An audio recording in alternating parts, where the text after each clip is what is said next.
উম কেতিয়া দিব খানা কেজি কেতিয়া দিবনো দিব অলপেই আছে আৰু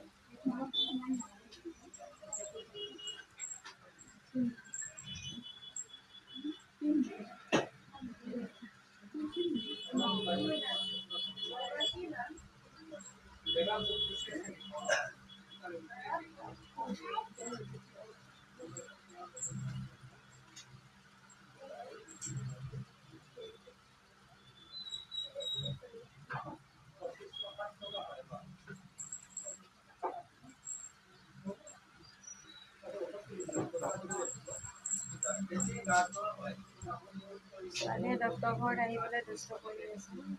গা ধোৱাৰ পাছত শুকান কৰি যিমান শুকান কৰি ৰখা হয় যেনিবা এদিন দৰকাৰ মৰ্নিং এবাৰ ইভিনিং এবাৰ 30 ডেজ সদায় গা চা ধুই ভালকে শুকান কৰি ৰাখিব।